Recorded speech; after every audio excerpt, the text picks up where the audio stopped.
बिस्मिल्लाहिर्रहमानिर्रहीम, अस्सलाम वालेकुम। लगता है कल रात की अहम मुलाकात ने, चार बड़ों की मुलाकात ने सब कुछ तब्दील करके रख दिया है। इमरान खान और आर्मी चीफ के दरमियान जो मुलाकात हुई उसके बाद अब सुबह से ही जो खबरें आई वो बिल्कुल मंजरनामा बदल रही हैं। अब देखिए कि अगर आपने यही जानना है कि पसे पर्दा क्या कुछ हो रहा है तो सिर्फ मौलाना फजलुर रहमान, शहबाज शरीफ और बिलावल भुट्टो जरदारी साहब की प्रेस कॉन्फ्रेंस देख लीजिए, उनकी बॉडी लैंग्वेज देख लीजिए और इमरान खान की बॉडी लैंग्वेज को देख लें। अब आप देखें कि प्रेस कॉन्फ्रेंस तीनों ने मिलकर की, मौलाना फजलुर रहमान ने, शहबाज शरीफ ने और बिलावल भुट्टो जरदारी ने। इस प्रेस कॉन्फ्रेंस से निकला क्या, मीडिया से जिन्होंने बात की उसमें क्या निकला कि बिलावल भुट्टो कह रहे हैं कि मैं देखता हूं कि OIC कॉन्फ्रेंस कैसे होती है। OIC का इजलास किसी हुकूमत के लिए नहीं है, यह रियासत पाकिस्तान के लिए है। पाकिस्तान की रियासत, पाकिस्तान की फौज, पाकिस्तान के इदारे, सबकी ये जिम्मेदारी है। और बिलावल भुट्टो साहब कह रहे हैं कि मैं देखता हूं कि OIC की कॉन्फ्रेंस कैसे होती है।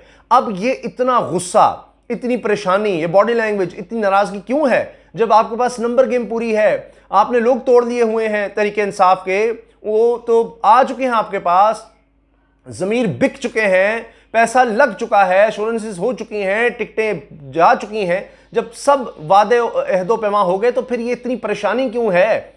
कल तक तो सब कुछ आपके हक में था, ये अचानक क्या हो गया है कि इतना गुस्सा कि OIC की कॉन्फ्रेंस ही नहीं हम होने देंगे, इजलास बुलाओ।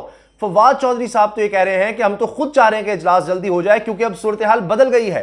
7 लोग वापस आ गए हैं, ये ऐलान किया है वजीर इत्तलात और नशियात फवाद चौधरी ने कि 7 लोग वापस आ गए हैं। इमरान खान साहब आज एक तकरीब में थे और वहां पर वो बहुत ज़्यादा यानी तहम्मुल में नजर आ रहे थे, खिलाफ तवक्को भी कह लें, लहजा बड़ा नरम था और वो कह रहे थे कि मेरी पेशगोई नोट कर लें। और एक दफ़ा नहीं, उन्होंने कई दफ़ा इस चीज़ का इजहार किया कि तहरीक अदम इत्तेमाद से पहले पहले ये लोग वापस आ जाएंगे, जो लोग गए हैं वापस आ जाएंगे। उसकी वजह उन्होंने बताई कि इन लोगों के वहमो गुमान में भी नहीं था कि ये वो छांगा मांगा का दौर नहीं रहा कि जब इस तरह से लोग खरीद लिए जाते थे और कोई पूछता नहीं था, कुछ भी नहीं था, लोगों को समझ नहीं थी या लोग समझते नहीं थे। अच्छा, बाद में पता लगा ये तो लोग एक्सपोज हो गए हैं। यहां तक रिपोर्ट हो रहा है कि किसी ने इनमें से बिकने वाली जो खातून है उनमें से किसी को के घर फ़ोन किया तो उसकी बेटी ने उठाया और कहा कि हमारी वालदा ने हमें कहीं मुंह दिखाने के काबिल नहीं छोड़ा। ये चीज़ रिपोर्ट हो रही है। आप अंदाज़ा लगाइए जिस तरह से इनका घेराव हो रहा है। नूर आलम खान को देखें, क्या वो अब यानी मास्क की पाबंदी भी नहीं तो मास्क पहन कर फिर रहे हैं और होटल तक में बैठे हैं तो ओवरसीज़ पाकिस्तानी वहाँ पर उनके सामने आते हैं, उनको शर्म दिलाते हैं। और आगे से नूर आलम गुस्से में आके कहते हैं बकवास बंद करो, बकवास बंद करो। वो कहते हैं जी हमें तुम कह रहे बकवास बंद करो, तुम्हारे पास जवाब क्या है, तुमने किया क्या है? ऊपर से एक और खबर ये आ गई कि अब ये कहा जा रहा है कि ये ताहयात नाहल होंगे। अगर ये वोट डालेंगे इमरान खान के खिलाफ पार्टी में होते हुए तो ताहयात नाहल होंगे। फिर क्या बचेगा इनके पास? बेइज्जती, जिल्लत, रुसवाई अलग है और फिर ताहयात नाअहली, एक मोहर लग जाएगी। और इनको बचाने के लिए जिस तरह से वो आए वो बयानिया नहीं बिक सका।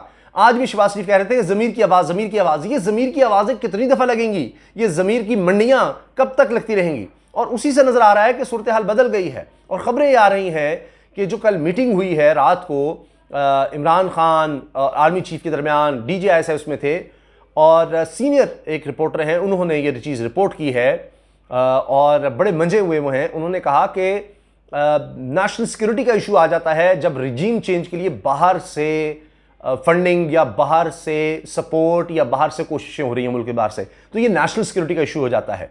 तो ये बड़ा वाज़ेह इशारा है कि कल रात की मीटिंग में क्या हुआ है। और ये भी बताया जा रहा है कि सबूत भी सामने आ गए हैं जो लेन देन हुआ है उसके, जिस तरह से ज़मीर की खरीद फरोख्त और दीगर चीज़ें हुई हैं, जो भी लेन देन हुआ है, बाहर से हुआ है, जो कुछ भी हुआ है, उस सब के सबूत आ गए हैं। और हो सकता है कि इमरान खान साहब ये एविडेंस पेश करें या ये हो सकता है कि वो वापस आने का इंतजार कर रहे हो, इन लोगों को पैगाम भेजा गया हो। ये जो 7 लोग वापस आ गए हैं, फवाद चौधरी कह रहे हैं ये ऐसे तो नहीं हुआ होगा कि हो सकता है उनको सबूत बताए गए हों कि भाई ये हमारे पास सबूत आ गए हैं, आ जाओ वापस वरना तुम्हारे साथ ये सलूक होगा। इसके साथ आप देखिए एक और बड़ी अहम बात, बड़ी अहम चीज़ मैं आपको बता रहा हूं कि किस तरह नज़र आ रहा है कि शेख रशीद जो बातें कर रहे हैं, कि जो पेशगोइयाँ कर रहे हैं, अभी हाल तकरीब में जिसमें इमरान खान भी थे, उन्होंने कहा कि कुछ भी नहीं होगा और ये इनका बाप भी OIC कॉन्फ्रेंस को नहीं रोक सकता। ये शेख रशीद ने जवाब दिया है। उन्होंने कहा कि ये शिकस्त इन्होंने देख ली है, वाज़ेह हो गया है कि ये शिकस्त इनको हो रही है, ये अपने बंदे पूरे करें, बंदे इनके हाथों से निकल रहे हैं। नहीं, 7 लोग जो इन्होंने इकट्ठे किए थे वो तो वापस आ गए हैं, बाकी का क्या होगा? फिर आप देखिए इत्तेहादी उस तरह से इनके साथ नहीं जा रहे, तो भी फ्रस्ट्रेशन हुई है। अभी ये रिपोर्ट हुआ कि जी इत्तेहादियों के हवाले से इजलास होना है जिसमें जनाब आसिफ अली जरदारी, मौलाना फजल रहमान, शहबाज शरीफ, उसका क्या बनता नजर आया? कुछ भी नहीं। अब इसका मतलब ये है कि जब ये कह रहे हैं, खबर ये आई है, मैं अपनी तरफ से नहीं कह रहा, खबर छप चुकी है, हर तरफ छपी है कि प्लान बी पर अमल हो रहा है, प्लान बी पर अब सोचा जा रहा है। यानी प्लान ए था तहरीके अदम इत्तेबाद, 172 लोग पूरे करने, अब ये कह रहे हैं कि ये अगर नहीं होता तो हम प्लान बी की तरफ जाएंगे, इमरान खान पर दबाव डालेंगे कि तुम 172 बंदे पूरे को इत्तेमाद का वोट लो। इमरान खान तो पहले ही इत्तेमाद का वोट ले चुका, पहले जब वज़ीर आज़म बना तब, और उसके बाद जब यूसुफ रज़ा गिलानी जीते इसी कौमी असम्बली से कम वोट होते हुए, तो तब इमरान खान ने खुद, यानी उन पर कोई पाबंदी नहीं थी, कोई लाजमी नहीं था, कोई उस तरह की डिमांड भी नहीं आई थी, उन्होंने कहा जी मैं इत्तेमाद का वोट लूंगा, और उसमें फिर वो इत्तेमाद का वोट लेने में कामयाब हुए। अब फिर ये प्लान बी नजर आ रहा है कि जी इमरान खान को घेरा जाएगा, उसको इतना तंग किया जाएगा, इतना तंग किया जाएगा कि उसको इत्तेमाद का वोट लेना पड़े। इसका मतलब है प्लान ए फेल हो गया। ये तस्लीम कर रहे हैं कि प्लान ए फेल होने जा रहा है, और जिस तरह से गुस्से का इजहार हो रहा है, जो बातें हो रही हैं, उससे भी नजर आ रहा है। लेकिन इमरान खान साहब ने जो वजह बताई है कि ये लोग क्यों वापस आएंगे, पेशगी उन्होंने जो की है, उसकी वजह ये नजर आ रही है कि एक तो ताहयात नाअहली का मामला, कि जिस तरह से एतजाज़ अहसन साहब पाकिस्तान पीपल्स पार्टी के सीनियर 3 रहनुमाओं में से हैं, उन्होंने ARY में बात करते हुए कहा है कि अब तक चूंकि वाज़े तौर पर नहीं आइन में कि जी नाअहली कितनी देर के लिए होगी, क्योंकि जब आप पार्टी डिसिप्लिन की खिलाफ वर्जी करके वोट डालेंगे तो आइन की शिक है कि फिर आप नाअहल हो जाते हैं। वो कब तक होगी? जब अब सुप्रीम कोर्ट की जजमेंट आ चुकी है कि जब वाज़े ना हो तो फिर वो ताहयात है। तो एतजाज़ अहसन साहब ने कहा कि फिर ये ताहयात नाअहल होंगे, और देखिए वो जो टिकटों का फिर वो अचार डालेंगे, वो पैसे तो चलो मिल जाएंगे, लेकिन कब तक? आखिर पैसा भी जब एक दफ़ा सियासत में आ जाए, इतना बड़ा नशा है कि पैसा तो कोई चीज़ ही नहीं रह जाता। वो पैसा सियासत के लिए इस्तेमाल किया जाता है, और सारी उम्र के लिए धब्बा लग जाएगा उन पर। तो इसलिए फिर हासिल क्या होगा? ताहयात नाअहली।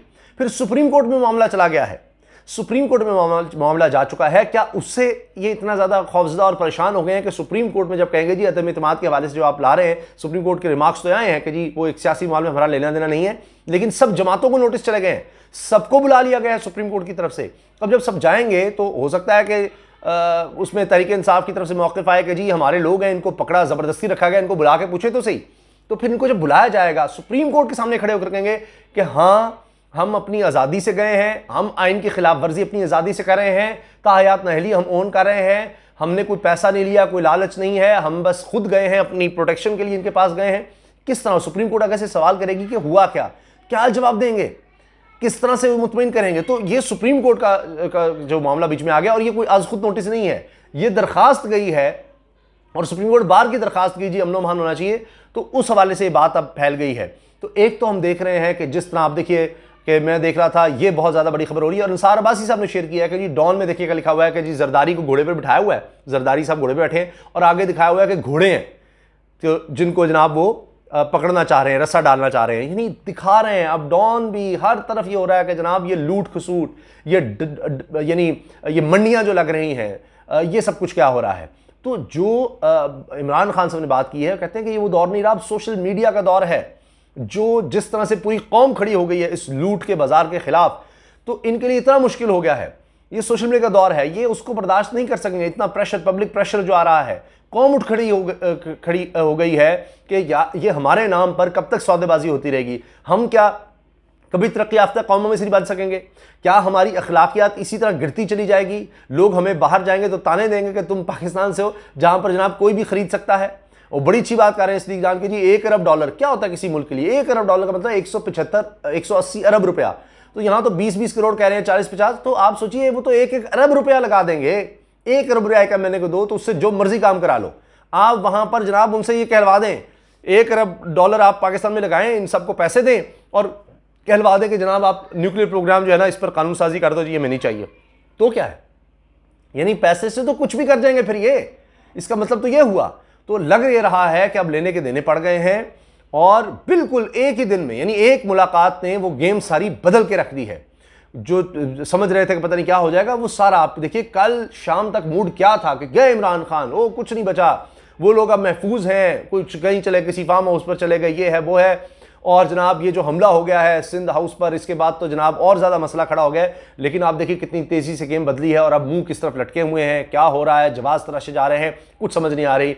7 लोगों की वापसी का ऐलान फवाद चौधरी कर रहे हैं, वो कह रहे हैं कि हम पहले ही कह रहे थे चेस भी मारी है, खेल भी मारा है, हुकूमत कहीं नहीं जा रही, हमारे पास सारे कार्ड्स हैं और अब आप देख लें कि 7 लोग वापस आ रहे हैं, बाकियों को भी हम मोहलत दे रहे हैं, क्योंकि आप जानते हैं कि सबसे बड़ा काम यह हुआ कि इनको शो कॉज नोटिस चले गए। इमरान खान ब्लैकमेल नहीं हुए, 14 लोगों को शो कॉज नोटिस चले गए कि आप जवाब दें, आप पार्टी की खिलाफवर्जी कर रहे हैं, आपको नाअहल कर दिया जाएगा, पार्टी से निकाल दिया जाएगा, 7 दिन के अंदर अंदर आप जवाब दें वरना कानून के मुताबिक आपके खिलाफ कार्रवाई होगी।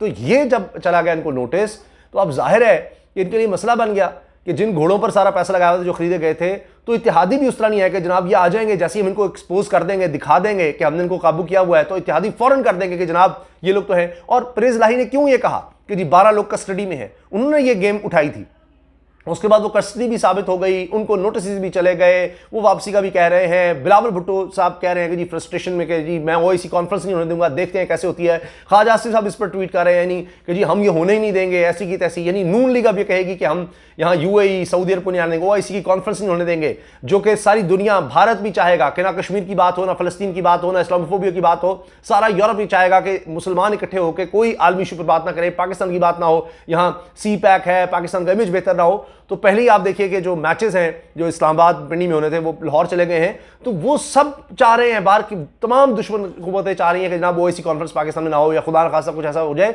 तो उसमें तो जनाब अपोजिशन अपना हिस्सा पूरा डालने की कोशिश कर रही है। तो सिर्फ इसलिए कि वो लोग जनाब उनको नोटिस आ गए हैं, जब उनको दिखा भी दिया फिर भी इत्तेहादियों ने ऐलान नहीं किया और ये लोग वापस जाने लग गए हैं, पब्लिक प्रेशर में वापस जाने लग गए हैं। तो पैसा तो कोई मसला नहीं है, ये खुद फवाद चौधरी ने कहा है कि इतना ज़्यादा पैसा ले लिया हुआ है, क्या अब ये अपोजिशन से पैसे वापस तो नहीं मांगेगी, ये भी एक मसला है उनकी वापसी के लिए। तो ये फवाद चौधरी तक कह रहे हैं।